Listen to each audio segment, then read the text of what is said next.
നേന്ത്രപ്പഴം വെച്ചിട്ട് എണ്ണയോ മുട്ടയോ നെയ്യോ ഒന്നും ചേർക്കാതെ ഉണ്ടാക്കിയെടുക്കാൻ പറ്റിയിട്ടുള്ള നല്ല ഹെൽത്തി ആയിട്ടുള്ള ഒരു പലഹാരത്തിൻ്റെ റെസിപ്പിയാണ് കേട്ടോ ഇന്ന് ഷെയർ ചെയ്യുന്നത്.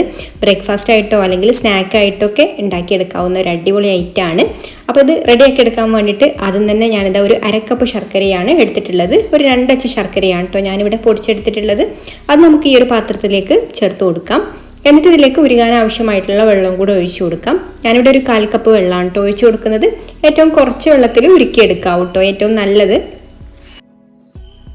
ഇപ്പോൾ ദാ ശർക്കരയൊക്കെ കംപ്ലീറ്റ് ഉരുകി വന്നിട്ടുണ്ട്. ഇനി നമുക്കിത് അരിച്ചിട്ട് വേറൊരു പാത്രത്തിലേക്ക് മാറ്റാം. അപ്പോൾ ഞാനിതാ ഇതുപോലൊരു സ്റ്റൗവിൽ ഇതുപോലൊരു ചട്ടി വെച്ച് കൊടുത്തിട്ടുണ്ട്. അതിലേക്കാണ് കേട്ടോ മാറ്റുന്നത്. ഇനി നമുക്കിതൊന്ന് തിളപ്പിച്ചെടുക്കണം. തിളപ്പിച്ചിട്ട് ഇതൊന്ന് നന്നായിട്ട് കുറുകി കഴിഞ്ഞാൽ, അതായത് ഒന്ന് വറ്റി കഴിഞ്ഞാൽ നമുക്കിതിലേക്കൊരു 1 കപ്പ് തേങ്ങ ചിരവിയത് ചേർത്ത് കൊടുക്കാം. തേങ്ങ ചിരവിയത് ചേർത്ത് കൊടുത്തിട്ട് നന്നായിട്ടൊന്ന് മിക്സ് ചെയ്ത് കൊടുക്കുക. പിന്നെ ഫ്ലേവറിന് വേണ്ടിയിട്ട് 1/2 ടീസ്പൂൺ ഏലക്കാപ്പൊടിയും കൂടി ചേർത്ത് കൊടുത്തിട്ടുണ്ട്. ഇനി ഇതൊന്ന് നന്നായിട്ട് മിക്സ് ചെയ്ത് കൊടുത്ത് ഒന്ന് ഡ്രൈ ആയി വന്നാൽ നമുക്ക് ഫ്ലെയിം ഓഫ് ആക്കാം. അപ്പോൾ അതാ ഇതിവിടെ റെഡി ആയിട്ടുണ്ട്. ഇനി നമുക്കിത് മാറ്റി വെക്കാം. എന്നിട്ട് ഇതാ നമ്മൾ നേന്ത്രപ്പഴം എടുത്തിട്ടുണ്ട് കേട്ടോ. ഒരു നേന്ത്രപ്പഴമാണ് എടുത്തിട്ടുള്ളത്. അത്യാവശ്യം നന്നായിട്ട് പഴുത്തിട്ടുള്ള നേന്ത്രപ്പഴമാണ് കേട്ടോ. കുറച്ച് വലിയ നേന്ത്രപ്പഴമാണ്. ചെറുതാണെന്നുണ്ടെങ്കിൽ ഒരു 2 എടുക്കാം. എന്നിട്ട് ഇതാ ഞാനിതുപോലെ ചെറുതായിട്ടൊന്ന് കട്ട് ചെയ്തെടുക്കുന്നുണ്ട്. ഇനി നമുക്കിതൊന്ന് കുക്ക് ചെയ്തെടുക്കണം. അപ്പോൾ നിങ്ങൾക്ക് വെള്ളത്തിലിട്ടിട്ട് പുഴുങ്ങിയെടുക്കാം, അല്ലെങ്കിൽ ആവിയിൽ പുഴുങ്ങിയെടുക്കാം. അപ്പോൾ ഞാനിപ്പോൾ ഇത് പെട്ടെന്ന് ഒന്ന് കുക്കായിട്ട് കിട്ടാൻ വേണ്ടിയിട്ട് മൈക്രോവേവിൽ വെച്ച് കൊടുക്കുകയാണ് കേട്ടോ. ഇതുപോലെ മൈക്രോവേവ് ആയിട്ടുള്ള ഒരു ഡിഷിൽ വെച്ച് കൊടുത്തിട്ട് മൈക്രോവേവിൽ ഒരു 2-3 മിനിറ്റ് വെച്ച് കൊടുത്താൽ പഴം നന്നായിട്ട് ഒന്ന് വെന്ത് കിട്ടും. അല്ലെങ്കിൽ നിങ്ങൾക്ക് വെള്ളത്തിലിട്ടിട്ട് നമ്മൾ സാധാരണ പഴമൊക്കെ പുഴുങ്ങിയെടുക്കുന്നത് പോലെ തന്നെ പുഴുങ്ങിയെടുത്താലും മതി. അപ്പോൾ അതാ ഞാനിവിടെ ഇത് ഒരു 3 മിനിറ്റ് മൈക്രോവേവ് ചെയ്തെടുത്തിട്ടുണ്ട്. നന്നായിട്ട് തന്നെ ഇത് കുക്കായി വന്നിട്ടുണ്ട്. ഇനി നമുക്കിതിൻ്റെ തൊലിയൊക്കെ ഒന്ന് മാറ്റിയിട്ട് വേറൊരു ബൗളിലേക്ക് ചേർത്ത് കൊടുക്കാം. ഇനി നമുക്കിതൊന്ന് നന്നായിട്ട് ഉടച്ചെടുക്കണം. നന്നായിട്ട് ഉടച്ചെടുത്തതിന് ശേഷം ആ ഒരു നടുക്കുള്ള നാരൊക്കെ ഒന്ന് നമുക്ക് ഇതിൽ നിന്ന് എടുത്ത് മാറ്റാം കേട്ടോ.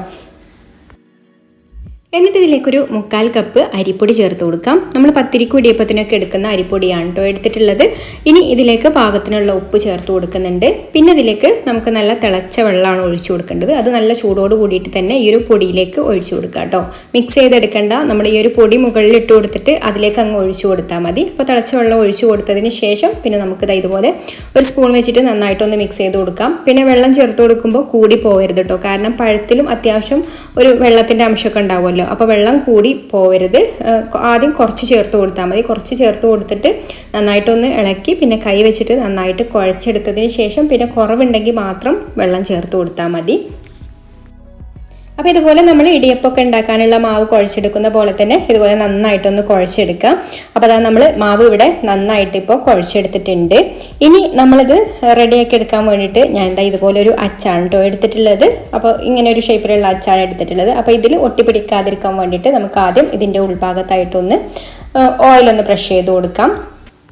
എന്നിട്ട് നമ്മൾ റെഡിയാക്കി വെച്ചിട്ടുള്ള മാവ് ഇതുപോലെ കുറേശ്ശെ എടുത്തിട്ട് ഇതിൻ്റെ ഉൾഭാഗത്തായിട്ട് ഇങ്ങനെ ഫില്ല് ചെയ്ത് കൊടുക്കാം. ഒരുപാട് കട്ടിയായിട്ട് വേണ്ട. എന്നാൽ നമ്മൾ ഈ ഒരു അച്ച് ഇങ്ങനെ ഫില്ല് ചെയ്ത് കൊടുക്കുന്ന സമയത്ത് കാണാനും പാടില്ല കേട്ടോ, പൊട്ടി പോകരുത്. അപ്പോൾ അതുപോലെ ഒന്ന് ഫില്ല് ചെയ്ത് കൊടുക്കാം.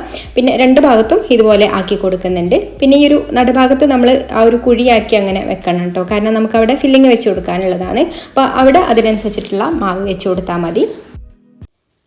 എന്നിട്ട് ഇതാ ഇതിൻ്റെ ഉള്ളിൽ കൊള്ളുന്ന ആ ഒരു പാകത്തിൽ നമുക്ക് 2 ഭാഗത്തുമായിട്ട് നമ്മൾ റെഡിയാക്കി വെച്ചിട്ടുള്ള ഫില്ലിങ് ഇതുപോലെ വെച്ച് കൊടുക്കുക. എന്നിട്ട് ഈ ഒരു അച്ചിങ്ങനെ അടച്ചു കൊടുക്കുക കേട്ടോ. നന്നായിട്ടൊന്ന് പ്രസ് ചെയ്ത് കൊടുക്കുക. അപ്പോൾ നമുക്ക് എക്സസ് ആയിട്ടുള്ളതൊക്കെ ഇങ്ങനെ പുറത്തേക്ക് വരും. ആ ഒരു പുറത്തേക്ക് വന്നതൊക്കെ നമുക്ക് എടുത്ത് മാറ്റാം. പിന്നെ അടിവശം ഇങ്ങനെ ഒഴിവായിരിക്കും കേട്ടോ. അപ്പോൾ ഒന്ന് റെഡിയാക്കി എടുക്കണം കേട്ടോ. ഒന്ന് ഫില്ല് ചെയ്ത് കൊടുത്തിട്ട് ഒന്നങ്ങ് ഷേപ്പാക്കി എടുത്താൽ മതി. ഇതുപോലെ. ഇനി നമുക്കിത് തുറന്ന് നോക്കിയാൽ ഈ ഒരു ഷേപ്പിൽ കിട്ടും. പിന്നെ നമ്മളിതിൽ ഓയിൽ ഇങ്ങനെ ഒന്ന് ബ്രഷ് ചെയ്ത് കൊടുത്തത് കാരണം പെട്ടെന്ന് അങ്ങ് പോരും ചെയ്യും കേട്ടോ ഈ ഒരു അച്ചിൽ നിന്ന്. അപ്പോൾ ഇത്രയേ ഉള്ളൂ. ഇനി നമുക്കിത് സ്റ്റീം ചെയ്തെടുക്കണം. അപ്പോൾ മുഴുവനായി റെഡിയാക്കി എടുത്തതിന് ശേഷം ഞാനിതാ സ്റ്റീമറിൽ ഒട്ടിപ്പിടിക്കാതിരിക്കാൻ വേണ്ടിയിട്ട് കുറച്ച് ഓയിലൊന്ന് ബ്രഷ് ചെയ്ത് കൊടുക്കുന്നുണ്ട് കേട്ടോ.